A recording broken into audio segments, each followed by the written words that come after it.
뉴스와 경제 사이를 읽어주는 세상을 읽는 지식이야. 자, 다들 지금부터 내가 기가 막힌 전투 상황 하나 설명해 줄 테니까 잘 들어봐봐. 여기 4천만 원짜리 자폭 드론과 한 발에 40억 원짜리 유격 미사일이 있어. 공격하는 쪽에서 이 4천만 원짜리 드론 100대를 벌떼처럼 쫙 날렸어. 공격 비용은 다 합쳐서 40억이지. 근데 방어하는 쪽은 이걸 막겠다고 40억짜리 미사일을 쏘는 거야. 날아오는 드론 중에 딱 10대만 요격해도 벌써 방어 비용으로만 400억이 공중에서 터져버려. 공격 40억 대 방어 400억. 무려 10배 차이가 나는 기형적인 교환 비율이 만들어지는 거지. 자, 그럼 이 전투에서 과연 누가 이익을 본 걸까? 드론을 날린 공격 측, 아니면 요격에 성공한 방어 측. 지금 우크라이나와 중동 전장에서 이 어이없는 딜레마가 실제로 벌어지고 있어. 다 막아내도 결국 손해를 보는 가성비 참패 때문에 방어하는 나라의 곳간이 탈탈 털리고 있거든. 아무리 돈 많은 부자 나라도 이런 식의 소모전이면 금방 파산각이지. 도대체 싸구려 드론 하나 때문에 최첨단 현대전이 왜 이렇게 망가진 건지, 그리고 이 말도 안 되는 가성비 참패를 끝낼 구원자로 왜 전 세계가 하필 한국을 지목했는지, 지금부터 수다 한번 제대로 떨어볼 테니까 다들 잘 들어봐. 다들 전쟁하면 뭐가 생각나? 수천억 원짜리 스텔스 전투기가 하늘을 날아다니고 첨단 레이더가 삐빅거리는 그런 그림이지? 근데 미안하지만 그건 이제 완전 옛날 이야기야. 지금 전장을 지배하는 건 그런 비싼 형님들이 아니거든. 요즘 진짜 무서운 건 뭔 줄 알아? 바로 이란제 샤헤드 같은 저가형 자폭 드론들이야. 얘네들 뜯어보면 진짜 가관이다. 엔진은 오토바이나 예초기 엔진 가져다 쓰고 부품은 그냥 인터넷 쇼핑몰에서 파는 싸구려 반도체 대충 박아넣었어. 한마디로 하늘을 나는 오토바이 인셈이지. 근데 이 싸구려 드론 수십 대가 파리떼처럼 웽하고 몰려오면 아무리 잘난 스텔스기도 수조 원짜리 방공 시스템도 완전히 쩔쩔매게 돼 있어. 워낙 작고 느려서 레이더에 잘 잡히지도 않는데 쪽수까지 무식하게 많으니까 하나하나 다 막아내는 건 무지무지 어렵거든. 이게 어느 정도냐면 실제로 중동 미군 기지들이 수천억 원에 달하는 대공 레이더랑 방공 미사일을 떡하니 갖추고도 이 깡통 드론대를 다 막지 못해서 박살이 나고 결국 기지에서 철수하는 초유의 사태까지 벌어졌지. 천하의 미군이 말이야. 수천억, 수조 원짜리 최첨단 무기들이 고작 4천만 원짜리 날아다니는 깡통 때문에 전장을 지배하지 못하는 상황. 이제 전장의 룰이 누가 더 비싸고 성능이 좋냐에서 누가 더 싸고 무식하게 많이 보내냐로 바뀌고 있는 거지.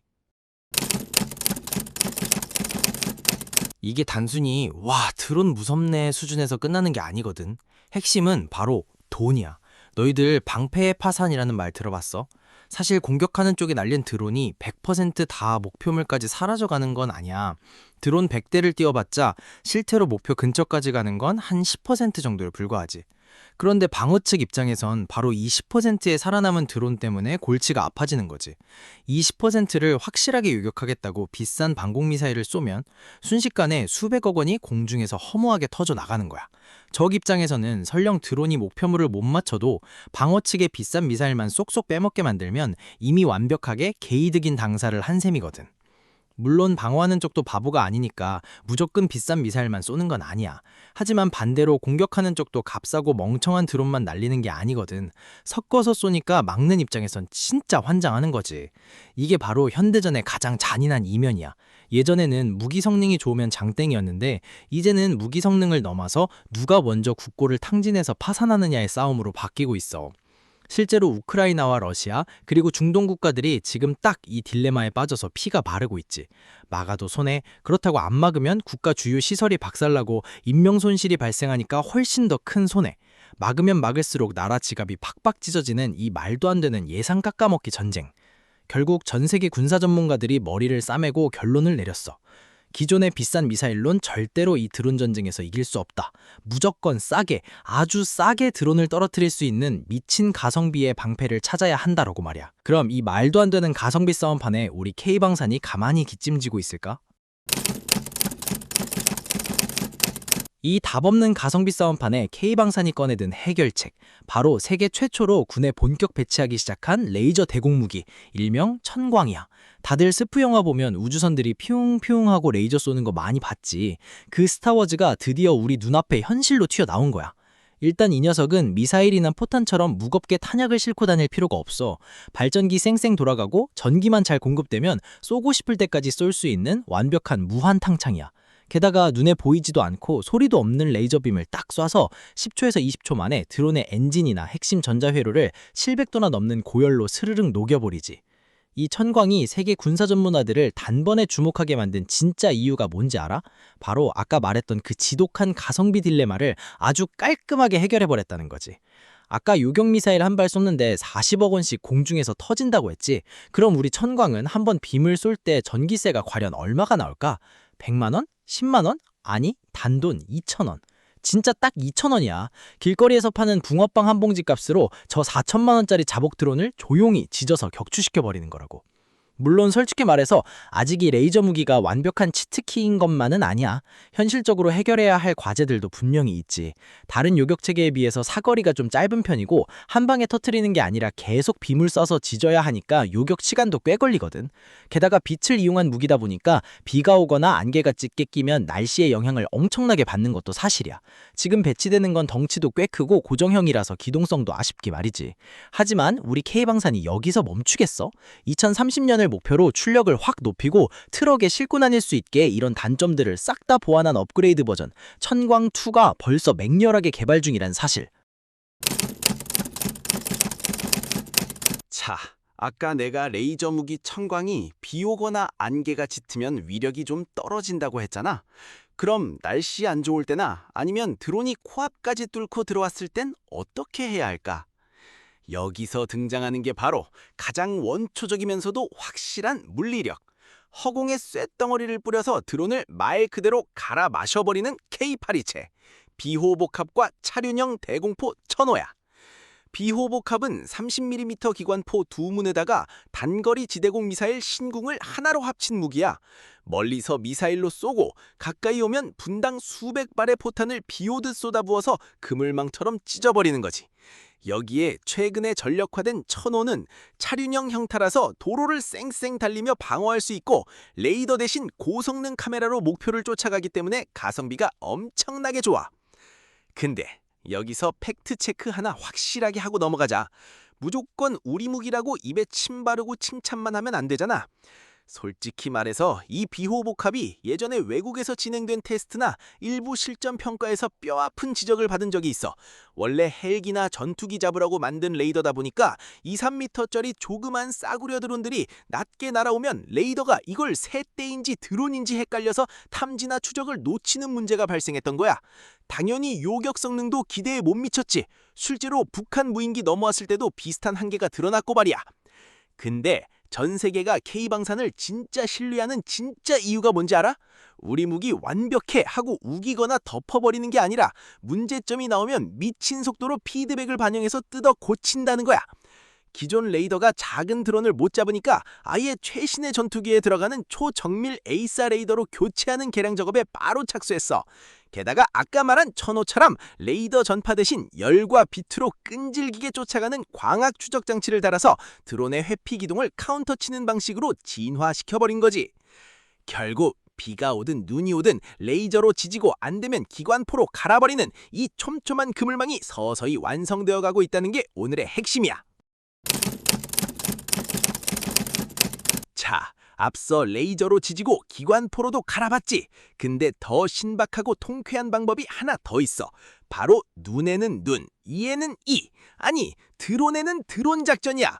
저기 싸구려 드론으로 밀고 들어온다. 그럼 우리도 똑같이 드론을 끼워서 맞불을 놓는 거지. 이른바 드론 잡는 킬러 드론의 등장이야. 우리나라 LIG 넥스1에서 한창 개발 중인 카이든 같은 요격 드론이 대표적인데 이거 작동 방식이 진짜 골 때려. 적 드론이 웽 하고 날아오면 이 카이덴이 더 빠른 속도로 무섭게 쫓아가.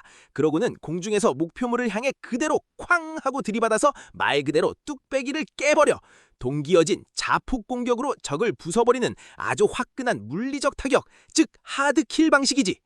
근데 무식하게 들이받는 것만 있는 줄 알아? 어떤 방식은 적드론 위로 싹 날아가서 마치 스파이더맨처럼 튼튼한 그물을 쫙 쏴버리는 거야. 돌아가던 프로펠러에 그물이 칭칭 엉키니까 적드론이 비행 능력을 잃고 그 자리에서 툭 떨어지게 만들어버리는 거지. 완전 산채로 포획해버리는 거지. 비싼 방공 미사일을 쏠 필요도 없이 적이 우리를 괴롭히는 가장 골치 아픈 무기를 똑같은 방식으로 카운터 쳐버리는 이 짜릿함. 가성비 무기엔 가성비 무기로 맞불을 못 는 K방산의 유연한 대처 능력. 진짜 기가 막히지? 드론이 아무리 날고 기어도 결국 조종 신호나 GPS 위치를 받아야 움직이는 기계잖아. 우리는 딱 그 약점을 파고드는 거지. 적 드론이 날아오는 쪽으로 강력한 방해 전파를 쏴서 녀석의 뇌와 귀를 순식간에 마비시켜버려. 그럼 잘 날아오던 드론이 갑자기 길을 잃고 멍통이 돼버려. 자기가 어디 있는지도 모르고 공중에서 빙빙 돌며 멍 때리다가 배터리가 다 돼서 툭 떨어지거나 아예 엉뚱한 데로 날아가서 미아가 돼버리는 거야. 말 그대로 전파로 만든 보이지 않는 감옥에 가둬버리는 셈이지.